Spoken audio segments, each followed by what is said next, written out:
하나님 말씀 보시겠습니다. 하나님 말씀 사사기 3장 31절 한 절 말씀 보시겠습니다.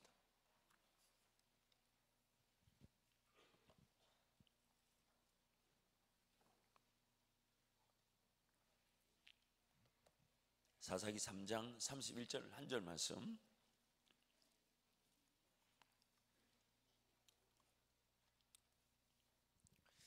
우리 한 절 말씀 함께 선포합니다. 시작.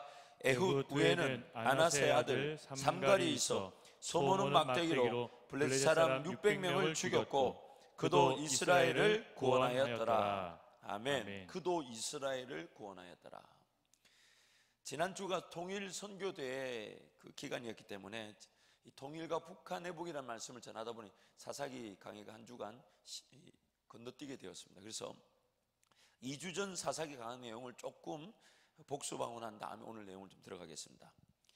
하나님의 관심과 초점은 우리가 생각하는 그 이상입니다. 나의 삶을 향한 하나님의 관심과 초점은 우리가 상상하는 그 세계 이상입니다. 하나님의 영광, 계획, 목적을 위해 지금의 나를 더 크고 놀랍고 기이한 역사의 자리에 세우기를 원하십니다. 지금의 나를 더 크고 놀랍고 기이한 그 하나님의 역사의 자리에 나를 세우시길 원합니다. 더 크고 기이하고 놀랍다. 예레미야 33장 3절 말씀이 뭐냐면 크고 은밀한 일을 네게 보이리라. 그 크고 은밀한 이유가 뭡니까? 하나님의 일은 우리가 가늠할 수 없기 때문에 큽니다. 근데 은밀한 이유가 뭐냐면 우리는 그것을 알지 못합니다. 우리는 그것을 알지 못합니다. 은밀합니다. 가려져 있습니다. 그래서 하나님 그분께만 전적으로 달려있기 때문에 하나님은 지금 나를 하나님의 크고 놀랍고 기이한 그 역사의 자리에 세우길 원하십니다. 두 번째로 그 과정 속에서 하나님은 철저하게 개입하셔서 단 한 걸음도 쉽게 허락하지 않으시고 절대적인 인도하심에 우리 삶이 순종되어지길 원하십니다. 하나님이 계획하셨기 때문에 때가 되면 무작정 드러나는 게 아니라 그 과정, 이루어지는 그 과정이 나와 함께 철저하게 동행하길 원하시는 거예요. 내가 그 매 순간 깨어서 매 순간 하나님을 사모하고 매 순간 하나님을 기대하고 매 순간 하나님의 뜻이 무엇인지 나의 모든 것들을 내어드리는 거예요. 그 과정이 그래서 단 한 걸음도 쉽게 허락하지 않으십니다. 할 수만 있다면 내가 더 깨어있을 수 있도록 만들어주시고요, 할 수만 있다면 내가 더 하나님을 바라볼 수 있도록 만드시기를 원하십니다. 세 번째는 또한 그 과정 속에서 나의 재성, 즉 하나님께 어울릴 수 없는 나의 재성이 함께 다루어지길 원하십니다. 나의 재성이 성령의 인도하심에 따라 순종하는 것으로 해방되고 자유하길 원하십니다. 그런 습관들, 중독들, 잘못된 문화들, 제습성들, 길들였던 세상 문화와 유행이나 오락들, 이런 것들이 철저하게 성령 하나님을 따라가는 시간으로, 성령 하나님께 쓰여지는 물질로, 성령 하나님께 온전히 붙들려진 삶으로 그런 것에서 자유하기를 원하시는. 마지막 네 번째는 그러한 모든 개입과 간섭하심을 통해 하나님만이 유일한 삶의 도움이시며 희망이시며 길이 되시며 반석 되심을 나타내길 원하십니다. 그래서 우리 처음부터 한번 같이 한번 읽겠습니다. 하나님의 관심과 초점은 첫 페이지부터 한 번 더 띄워주세요. 갑니다. 시작. 하나님의 관심과 초점은 우리가 생각하는 그 이상입니다. 1. 하나님의 영광, 계획, 목적을 위해 지금의 나를 더 크고 놀랍고 기이한 역사의 자리에 세우길 원하십니다. 2. 그 과정 속에서 하나님은 철저하게 개입하셔서 단 한 걸음도 쉽게 허락하지 않으시고 절대적인 인도하심에 우리 삶이 순종되어지길 원하십니다. 또한 그 과정 속에서 나의 죄성, 즉 하나님께 어울릴 수 없는 나의 죄성이 함께 다루어지길 원하십니다. 나의 죄성이 성령의 인도하심에 따라 순종하는 것으로 해방되고 자유하게 되는 것입니다. 그러한 모든 개입하심과 간섭하심을 통해 하나님만이 유일한 삶의 도움이시며 희망이시며 길이 되시며 반석 되심을 나타내길 원하십니다. 아멘. 그래서 오늘 우리는 순순히 하나님께 삶을 내어드리는 자발적 항복이 가장 큰 은혜입니다. 자발적 항복. 내가 뭔가 할 수 있지만 백기 드는 겁니다. 내 뭔가 생각이 떠오르지만 그 생각을 하나님께 내려놓는 것입니다. 다시 묻는 것입니다. 나의 권리, 내가 할 수 있는 그 모든 주권, 나의 생각, 계획, 방법, 지식, 경험 다 항복하는 거예요. 백기를 드는 겁니다. 다른 말로 십자가에 달려있으니 가치가 없다라고 선포하는 것입니다. 가치가 없다. 나에게 있는 것은 그 어떤 것도 가치가 없다. 하나님만을 전적으로 신뢰하고 의지하며 사는 것이 가장 행복한 줄 아는 것이 은혜인 것입니다. 하나님께서 인생의 주인 되심을 항상 기억하는 것이 안전한 것입니다. 만약 그렇지 않다면 결코 해결할 수 없을 것 같은 인생의 문제나 어려움을 동원시켜서라도 하나님은 자기 백성을 반드시 되찾아오시고 회복시키십니다. 하나님만 온전히 바라볼 상황과 환경을 통해 자기 백성이 하나님 없이는 살아갈 수 없다는 것을 깨닫도록 만드십니다. 창조했을 때의 그 아담과 하와 하나님과의 관계를 한번 생각해 보세요. 하나님이 만드신 세상, 그리고 하나님 만들어진 우리란 존재는 하나님이 없으면 안 되도록 지어져 있습니다. 하나님이 아니면 삶이 안 되도록 창조되어져 있습니다. 더군다나 이제는 제 가운데 타락하여 전적인 타락, 가치가 있는 건 단 하나도 남아있지 않습니다. 가치가 있는 건 단 하나도 없습니다. 그런 우리의 상태, 그러므로 나의 이런 상태를 깨닫고 자발적으로 하나님께 내 삶을 항복하는 것, 자발적 항복, 순순히 백기를 드는 거죠. 그래서 여러분, 부활절 날 흰 옷을 입은 거는 그 부활의 의미로 깨끗함을 뜻하기도 하지만 제 개인적으로는 그걸 백기라고 생각합니다. 주님께 항복하는 것. 이번 부활절 날 우리 백기를 한번 들어볼까요? 다 흰 옷 한번 쫙 입고 누가 묻고들랑 아무 소리 하지 마, 한마디만 하면 됩니다. 나는 가치가 없어서 하나님께 항복하러 갑니다. 너무 좋지 않나요, 여러분? 오늘 우리의 삶에 하나님의 열정을 여러분 결코 우습게 보시면 안 됩니다. 우리를 반드시 지키십니다. 반드시 보호하십니다. 반드시 우리를 선한 자리에 인도하십니다. 그러나 포기하지 않으시고 지키신다는 얘기는 하나님의 그 분명한 계획이 이루어질 때까지 나를 가만히 내버려 두지 않으십니다. 지난 주일의 말씀도 여러분 살펴본 대로 하나님 우리를 괴롭게 하십니다. 괴롭게 하십니다. 왜냐하면요, 나를 통해 받으실 그 영광을 하나님 반드시 나타내기를 원하시기 때문에 나를요 자꾸만 괴롭히세요. 별 죄를 지은 것 같지도 않고 신앙생활 잘하는 것 같은데 문제가 일어나고 아픔이 일어나고 뭐가 풍랑과 파도 같은 것이 막 덮쳐듭니다.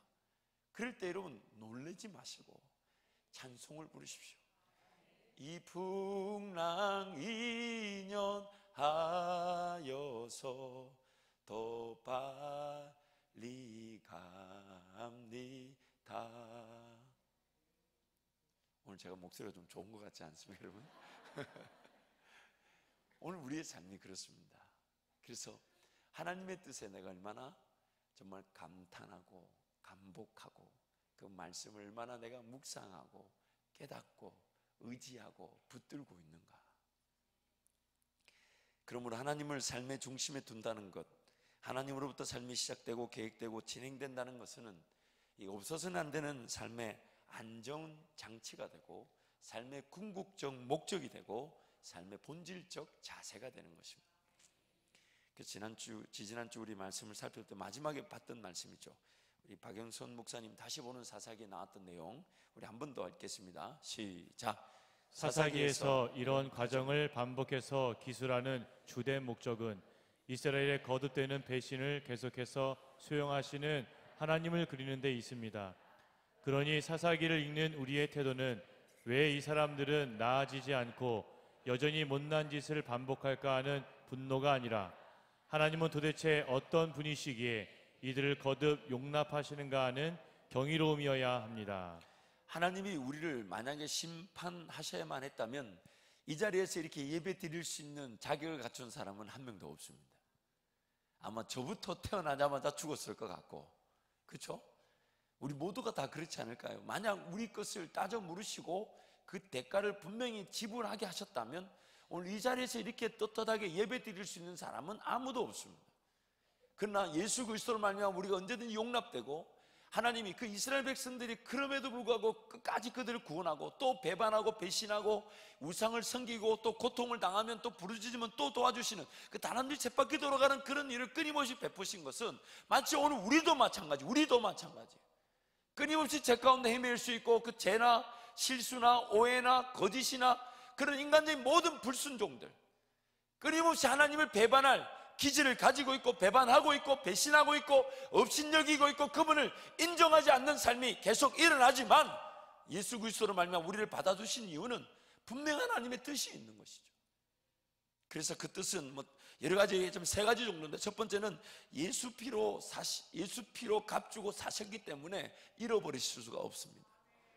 예수 피로 값주고 사셔서 하나님 것이 되었기 때문에 잃어버릴 수가 없어요. 두 번째는 우리를 통해 하나님께서 영광을 받으시기 위해 창조하셨고 다시 구속하시는 재창조의 은혜를 베풀어 주셨어요. 반드시 영광을 받으셔야만 합니다. 이게 지금 우리의 삶의 관건이에요. 세 번째는 우리 삶을 통해 이루고자 하시는 것이 나라는 인격체가 하나님을 기뻐하고 즐거워하는 것인데, 하나님께서 그 역사와 능력을 나타내실 때에 우리가 잘 아는 대로 먼저 나부터 기뻐하고 즐거워하게 됩니다. 뭔가 일이 나타날 때 그 인내하고 헌신하며 수고하게 하셔서 나를 통해 하나님이 역사와 능력을 나타내실 때 나부터 기쁘고 즐겁게 하시죠. 그리고 그 나부터 기쁘고 즐거웠던 그 일이 교회를 세우고 소외되고 어려운 이들에게 예수 사랑 전하는 기회가 되게 하신다는 것이에요. 그래서 우리를 끝까지 용납하시는, 삶의 어느 순간이든지 하나님이 모든 사람을 용납하시는 이유는 이 그래도 호흡이 있는 그 순간까지는 하나님 우리를 통해 일하고 싶어 하시고 영광을 받으실 수 있기 때문입니다. 여전히. 그래서 여러분, 우리 모든 성도가 그런 기도가 있어야 합니다. 하나님, 제 마지막 호흡이 떠나는 그 순간까지 제가 주의 나라를 위해 기도하며 헌신하는 자가 되게 해 주시옵소서. 제 마지막 호흡이 끊어질 때, 그래서 제가 찬양을 더 이상 못하는 순간이 제 마지막 호흡의 순간이 되게 해달라고, 그런 기도. 또 종종 여러분, 제가 아는 권사님은 그렇게 기도하시다. 하나님, 서 있을 때 데려가십시오. 그 얘기 들으니까 많은 함축적인 내용이 와닿더라고요. 서 있을 때? 그럼 무슨 뜻일까요? 여러분, 서 있을 때 일단은 걸어 다닐 수가 있을 때 데려가라는 얘기니까 주님 섬기고 있을 때 데려가라는 얘기인 것 같고, 또 서 있다는 얘기는 병원 침대는 아니잖아요. 그 한마디가 여러 가지 내용들을 함축해서, 그 기도 좋다. 서 있을 때 하나님 데려가십시오. 그거 좋지 않아요, 여러분? 가끔씩 저와 여러분 간의 거리감을 좀 느낄 때마다, 아무튼 여러분, 오늘 우리 삶에 하나님의 관심은 거기에 있습니다. 그래서 이스라엘 백성들이 이 불순종과 죄악으로 인해 고통을 호소하고 부르짖으면 하나님께서 그들을 위해 한 구원자, 한 사사를 세우시고, 그 사사로 하여금 하나님과의 동행을 통해 그가 하나님을 경험하면서 동시에 그 사사가 이스라엘 백성들을 구원하게 되는, 그에게 먼저 감격을, 그 가장 대표적인 사사가 기드온이잖아요. 아무것도 할 수 없다고 그 포도주 틀에서 그 밀을 까고 있는, 여러분, 밀보리쌀 이런 거 어떻게 타작합니까? 옛날 같으면 어떻게 해서, 여러분 기억나시죠? 이만한 큰 통에 이렇게 뾰족한 철사 같은 걸로 이렇게 걸어놓고 붙여 있는 것들을 빙빙 돌리면 거기다 드르륵 놓으면 그 밀알이나 보리알이나 쌀 나다들이 이렇게 걸러내지는 거잖아요. 그런데 포도주 틀이라 해봐야 큰 그릇이에요. 그 들어가가지고 포도주 밟는 틀에 들어가지고, 왜 타작만 하면 미디안 사람들이 와서 뺏어가니까. 그러니까 그 들어가가지고 이 타작을 한다는 얘기는 어떻게 한다는 얘기냐면요, 밀단 하나씩 몰래 갖고 들어가서 거기서 이렇게 뜯어내는 거예요. 지금 뜯어내는 거예요. 그런데 그거 다 대놓고 하나님은 큰 용사요 이렇게 얘기해. 기도원이 뭐라고 얘기하면 무슨 소리하고, 왜냐하면 자기는 지금 미디안이 곡식 뺏어갈까봐 저 구석에 숨어가지고 포도주 틀 안에 들어가가지고 거기 가지고 나다를 이렇게 뜯고 있는데, 그거 다 대놓고 큰 용사요.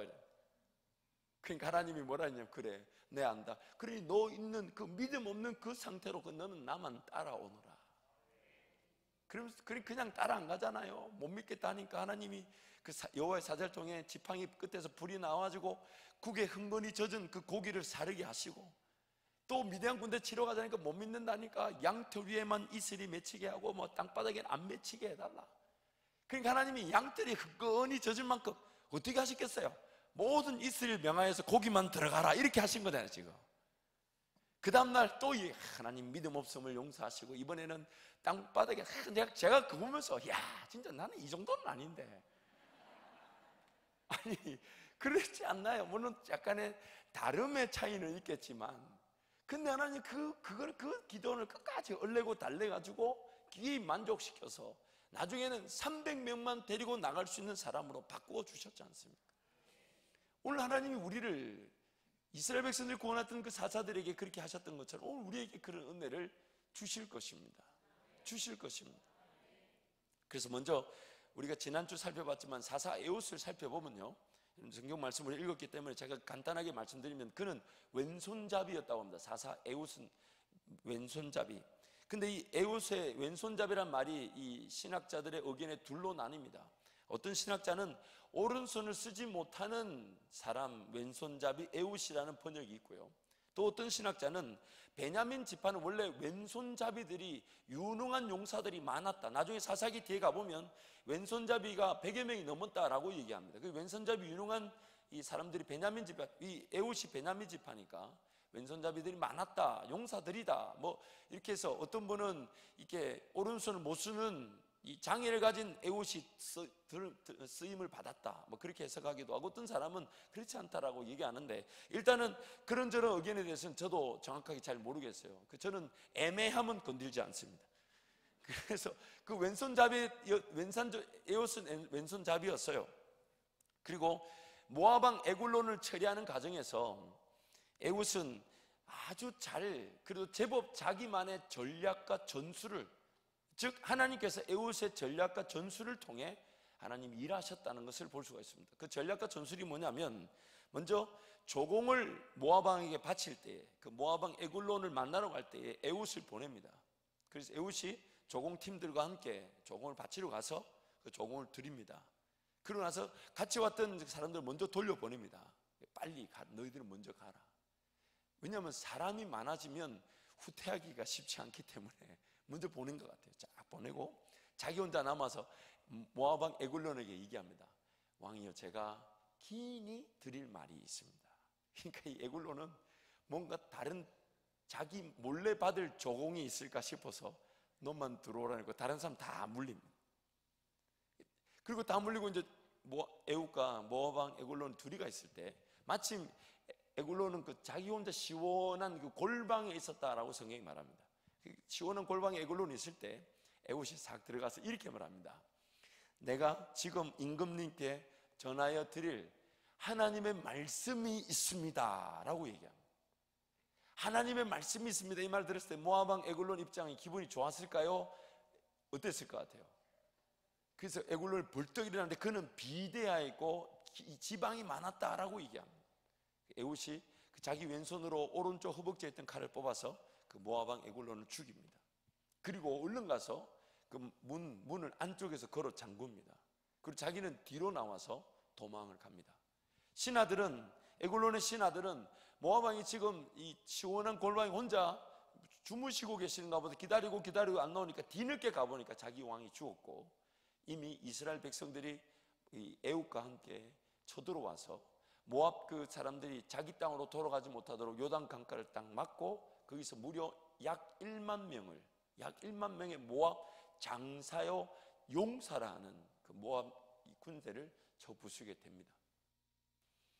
그래서 이 에웃의 일을 통해서 우리가 조금 묵상할 수 있는 내용은, 사실 전략과 전술 같은 건 하나님께 필요할까요? 필요하지 않을까요?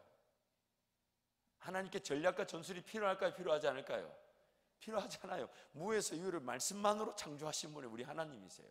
근데 왜 하나님은 전략과 전술을 용납하시고 혹은 짜게 하셨을까? 이게 굉장히 중요합니다. 가끔씩 하나님이 이스라엘 백성들에게 명하실 때 혹은 전쟁을 치를 때 너희들은 이렇게 해라 라고 얘기하실 때가 있어요. 그 전략과 전술을 주실 때가 있어요. 왜 이 전략과 전술을 주실까? 그것은 세 가지 정도. 첫 번째는 에웃으로 하여금 더 깨어 그 순간의 인도하심에 순종하도록 하기 위해서입니다. 만약 전략과 전술이 서지 않는다면 에웃은 아무것도 할 필요가 없죠. 그냥 기도하고 가만히 있으면 돼요. 하나님이 일을 행하실 거니까 전략과 전술이 없다면 에웃은 가만히 있으면 됩니다. 하나님이 다 알아서 해주시기 때문에 굳이 우리에게 전략과 전술이 필요 없어요. 하지만 하나님은 자기 백성이 먼저 그 구하는 것에 그 에웃의 그 모든 것들이 하나님께 더 깨어 은혜를 구할 수 있는 기제가 될 수 있도록 전략과 전술을 주신 거예요. 두 번째는 그 전략과 전술 덕에요, 에웃의 모든 것들, 자기에 속한 지정의, 마음과 정성과 뜻이 어떤 기회를 가지게 되냐면 최선의 헌신의 기회를 가지게 되었습니다. 자기 모든 것들이 하나님의 말씀하신 그 전략과 전술의 지혜에 따라 한순간 한순간 준비하다 보니까 아주 치밀하게, 구체적으로, 자세하게 하나님이 일러주시고 혹은 그에게 생각나게 하셔서 그 전략과 전술 때문에 에웃의 자신의 모든 것들이 최선의 헌신의 기회를 가지게 된 것이죠.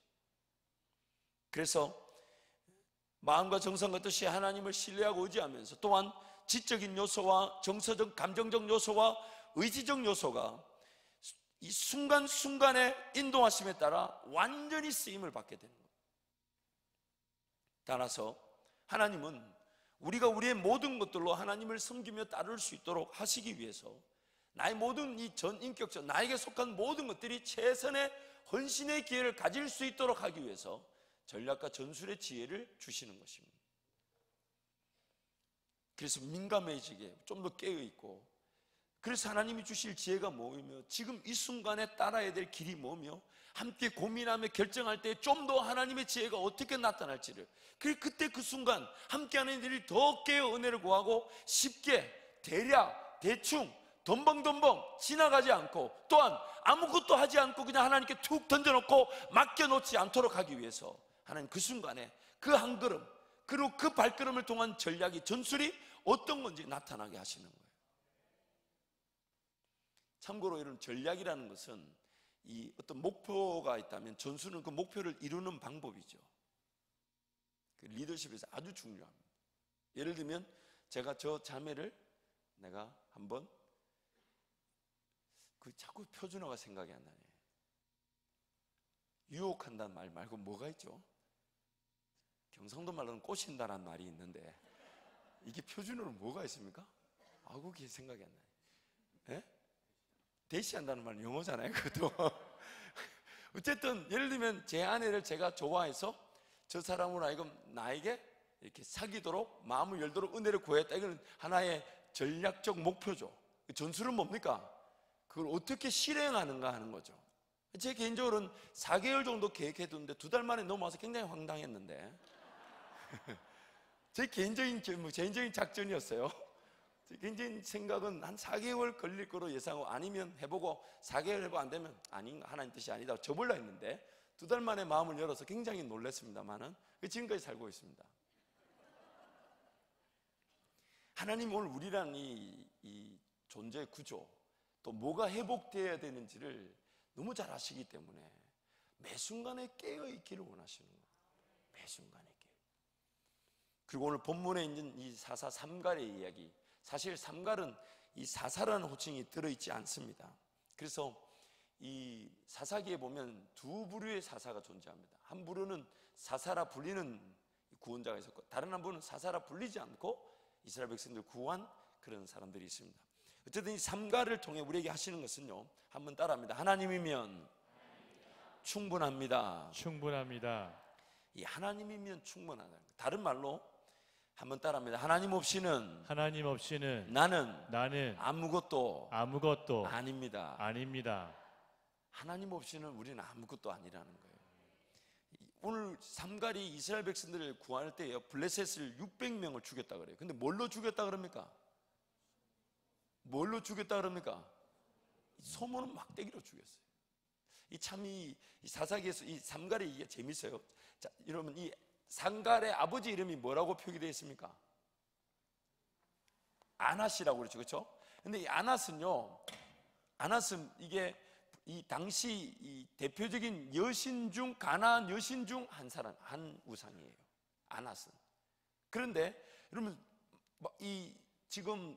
그래서 이 여신들은 대부분 누구의 배우자나 혹은 이 관계를 가지냐면 바알이라는 이 신과 관계를 맺습니다. 바알의 이 배우자 혹은 바알의 그런 여자친구, 이런 격인데, 이 바알의 여신이단 말이에요. 바알의 여신인 이 아낫의 아들 삼갈이라 그랬다. 그리고 이 삼갈이 썼던 무기가 뭡니까? 소모는 막대기예요. 소모는 막대기. 소모는 막대기인데, 여러분, 이 팔레스타인, 즉 이스라엘 지방에는 소가 귀합니다. 소가 거의 없어요. 또 이 소를 먹지 않잖아요. 이스라엘 사람은 소를 먹지 않거든요. 그래서 저희들이 이 하와이에서 훈련을 받고 이제 이스라엘로 훈련을 갔는데, 이 한국 사람들이니까 돼지고기 먹자, 뭐 소고기 먹자 얘기가 나올까요, 안 나올까요? 그래서 누가 돈을 낸다 해서 이제 뭐 소고기 산다 했는데, 돼지고기 산다 했는데 소고기가 없다는 거예요. 소고기가. 왜? 그 지역에는 양들이 많으니까 소를 거의 키우질 않아요. 근데 이 소 모는 막대기로 블레셋을 600명을 죽였어요.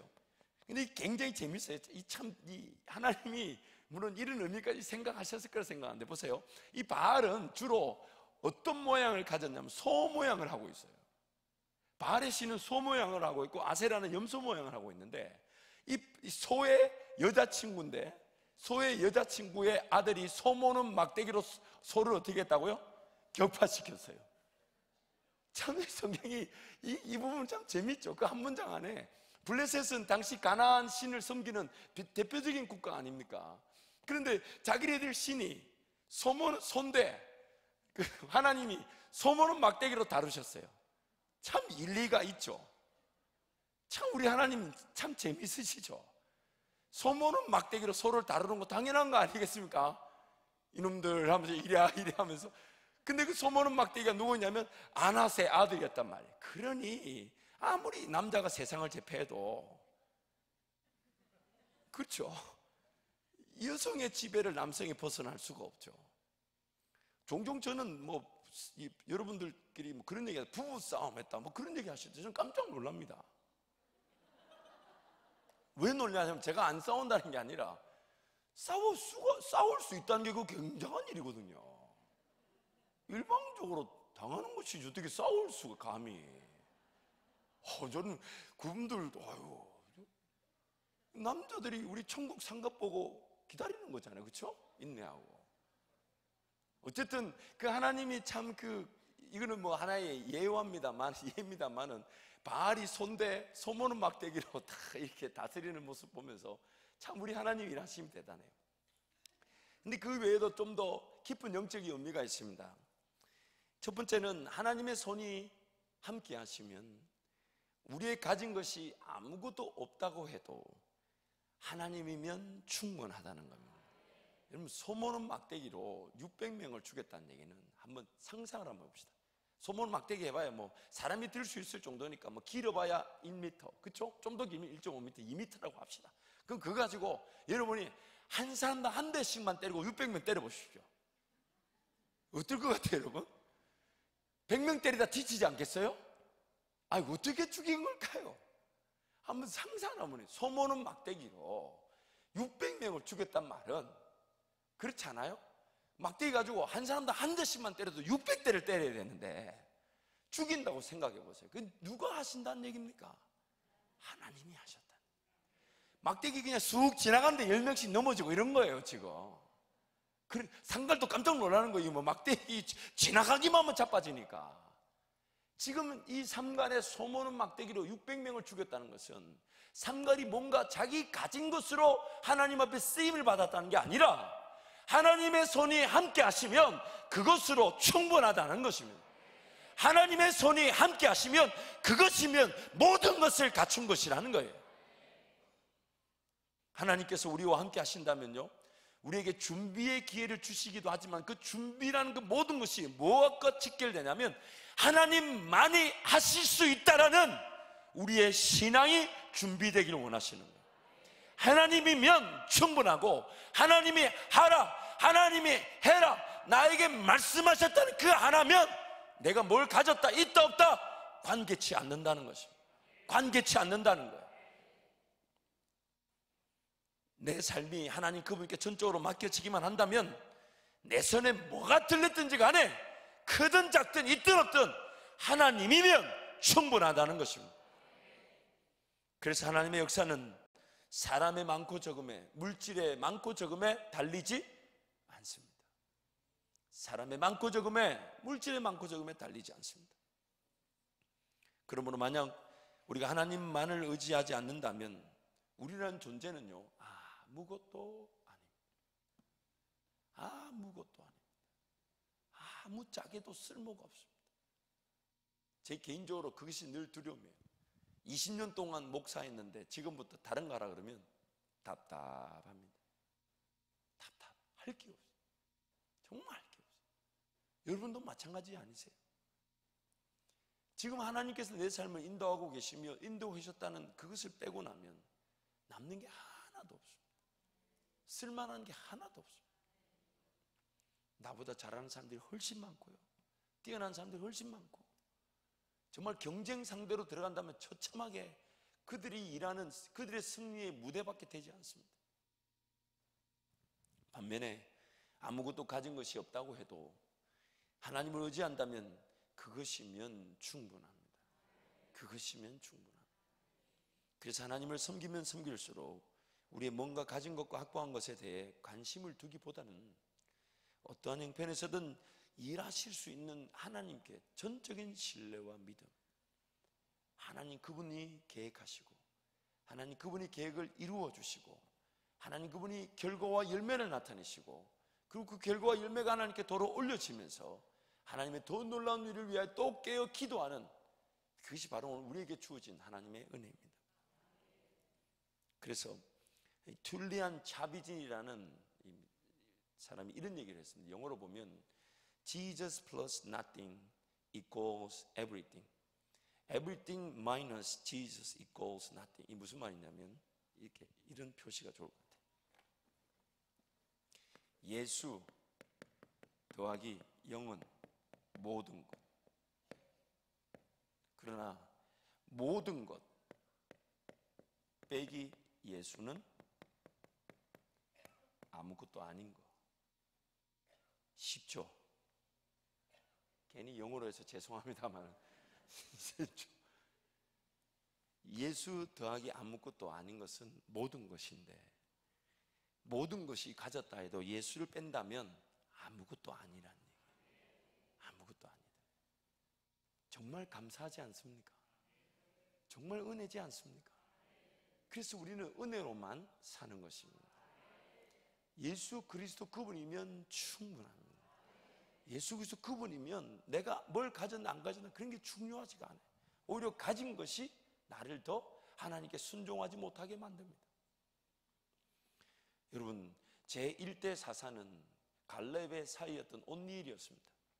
그 온니엘은 매우 신실한 사람이었고, 그 온니엘에 대해서 논하는 성경 얘기를 보면 그 온니엘에 대해서 불편하거나 혹은 모자라거나 부족한 부분이 전혀 등장하지 않습니다. 다른 사사들처럼 뭐 많은 자녀를 둔다든지 혹은 자기가 뭘 누린다든지 혹은 폐와 어려움을 만든다든지 그런 기록이 온니엘은 전혀 등장하지 않습니다. 심지어 그가 어디에 묻혔는지 어떻게 죽었는지조차 말하지 않습니다. 정말 하나님 보실 때 완벽한 사람, 하나님만이 승리의 근원이심을 확연하게 드러낸 삶, 그가 이 온니엘이었습니다. 근데 반면에 나머지 사사들 보면요, 에훗, 삼갈, 또 특히 삼손, 하나님께 쓰임 받으면서 또 그 블레셋 여인을 좋아하는, 하나님 앞에 예배 드린다면서 그 세상에 그 자기 즐길 걸 다 즐기는 그런 어리석은 사람들. 그런데도 하나님은 완벽한 사람, 지극히 당연히 쓰임 받을 사람만 쓰시는 게 아니라 전혀 예상하지 못한 사람이 얼마든지 하나님의 역사를 위해 쓰임 받을 수 있다는 겁니다. 예상하지 못한 사람이 상상조차 되지 않는 무기를 가지고 하나님의 쓰임을 받을 수가 있습니다. 예상할 수 없었던 사람이 과연 저 사람 쓰일 수 있을까? 쓰일 수 있을까? 근데 그 사람이 또 무기를 든 것이 소모는 막대기. 소모는 막대기. 근데 그것이 무려 600명을 죽였다. 600명. 오늘 저와 여러분이 우리 하나님 앞에 서서 은혜를 구할 때 이것을 잊지 말아야 합니다. 뭔가 구별된 사람만 쓰임 받는 게 아닙니다. 뭔가 조금 갖춘 사람, 좀 영향력 있고 위치 있는 사람만 쓰임 받는 게 아닙니다. 그 사람들이나 나나 공통적인 특징은 뭐냐면, 물론 준비되기를 사모해야 됩니다. 내가 하나님께 더 빚어지기를 사모해야 합니다만은, 그러나 오늘의 하나님 나를 쓰신다, 나를 쓰시기 원하신다, 이 한마디면 우리는 쓰임 받을 수 있습니다. 그래서 주님이 예루살렘에 들어올 때 구약의 말씀대로 나귀를 타고 들어오실 때, 그 나귀를 구할 때 어떻게 구하셨습니까? 제자들을 보내서 그 나귀를 데리고 올 때 어떻게 데려오라고요? 만약 주인이 물으면 뭐라고 말하라고 얘기합니까? 주가 쓰시겠다. 주가 쓰시겠다. 이유 불문을 막론하고 하나님이 쓰시겠다, 하나님이 쓰신다, 이것이면 충분한 것입니다. 그러면요, 제가 가서 만나야 될 사람 마음 하나님이 다 바꿔주십니다. 필요한 거 하나님이 다 채워주실 거고, 있어야 될 거 하나님 다 주실 것이고, 열어야 될 길들 다 열어주시게 되어 있어요. 그래서 내가 오늘 내 삶의 관건은 내가 얼마나 하나님 앞에 순종하고 있는가, 순종하고자 하는가. 박영선 목사님 이런 표현을 쓰셨어요. 승리를 주시는 하나님께 우리는 무조건 순종만 하면 된다. 그래서 순종은 내가 가진 것을 드리는 싸움이 아니라 나를 드리는 싸움이다. 내가 가진 것을 드리는 것이 순종이 아니라 내 자신을, 나 자신을 하나님께 드리는 것이다. 자꾸 우리는 세상 나가 뭔가 많이 얻어와서, 아니면 가지고 와서 지위와 영향력 확보하고 명예와 권력 혹은 부를 얻어서 그것을 하나님 방식대로 얻은 다음에 하나님께 드리려는, 뭔가 내 가진 것을 드리려는 것이 순종인 줄 착각할 수 있지만 하나님의 관심은 거기 있지 않습니다. 나 자신을 하나님께 드리는 겁니다. 내 생각, 내 방법, 내 계획, 내 지식, 내 경험, 이런 것들을 철저하게 내려놓고 그 순간에 하나님이 기뻐하실 거, 하나님이 즐거워하실 거, 하나님이 원하시는 거, 그것이 확인되면 담대해지게 됩니다. 내가 뭘 가졌나, 있나, 없나, 이런 것을 가지고 하나님 내 일을, 내 순종을 결정짓지 않습니다. 그저 하나님 나에게 말씀하셨다는 이유로 한마디면 되는 거 아니에요. 나한테 내가 너 쓰마, 내가 너 쓰마, 그 한마디면 되는 거예요. 그 한마디. 제가 필리핀 선교센터에 이제 우리 1주년 기념 예배를 드리러 갔을 때에 우리 그 필리핀 선교센터 우리 성도들이 예배를 2시간을 준비를 했더라고요.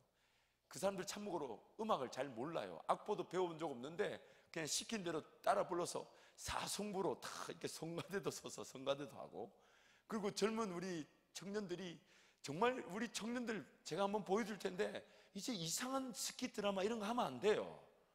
필리핀 현지 우리 청년들이 더 잘해요. 더 잘해요.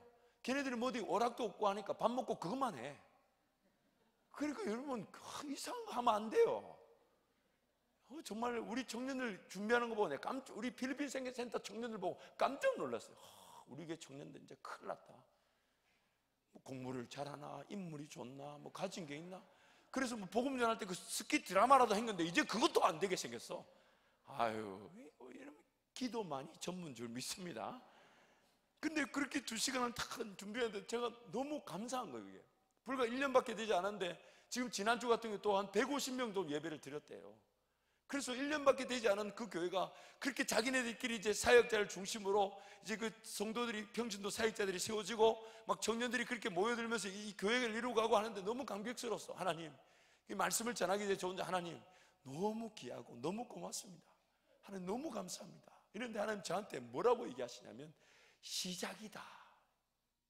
와, 그 말 한마디가요, 뭐 다른 말 한마디도 필요 없어. 그 한마디면 끝나는 거예요. 시작이다 그러는데 얼마나 감사한지, 얼마나 감사한지. 하나님이 지금 베푸신 그 은혜 너무 감사해서 감사합니다 하는데 하나님이 제 마음에 시작이다. 여러분, 그건 마귀가 줬겠어요?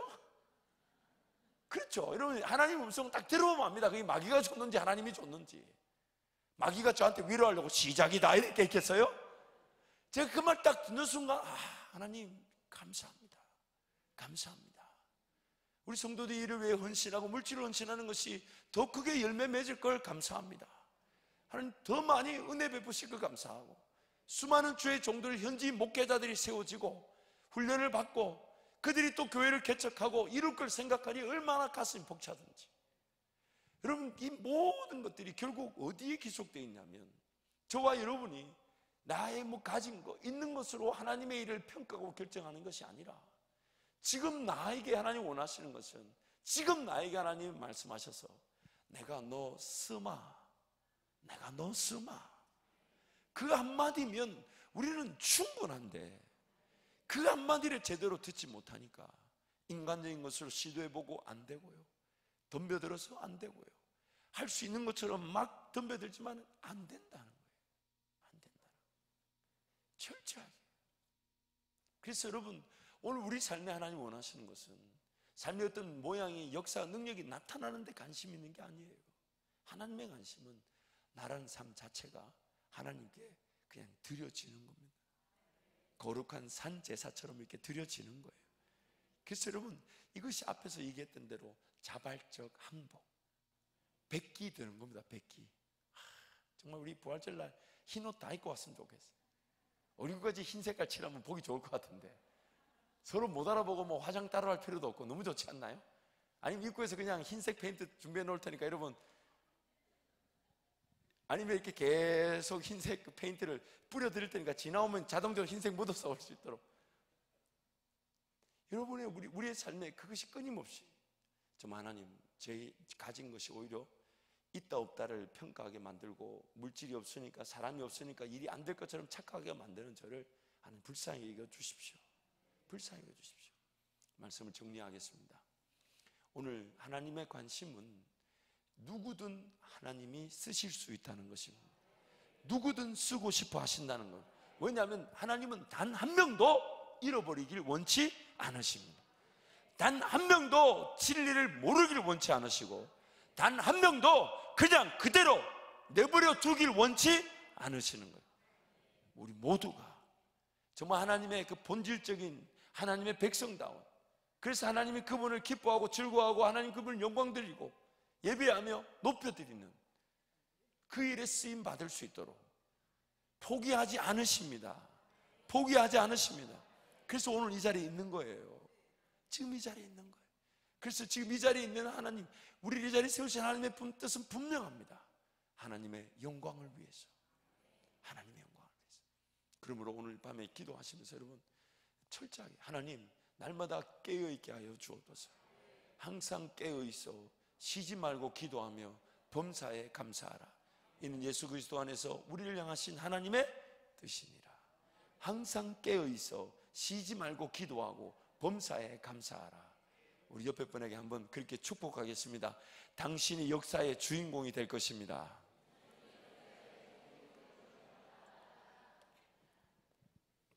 우리 한 번 더 옆에 분에게 그렇게 한번 축복하는 마음으로, 당신이면 하나님은 충분하십니다. 여러분, 저는 진짜 이렇게 금요철에도 우리 주일날 예배 드릴 때마다 그런 정말 기대 반 안타까운 반이 있어요. 그게 뭐냐면요, 여러분, 이 정도 인원이면, 이 정도 인원이 정말 하나님께 모든 백기를 드리는 마음으로 함께 서서 은혜를 구한다면 나라도 세울 수 있지 않을까요? 그렇지 않을까요? 나라도 세울 수 있지 않을까요?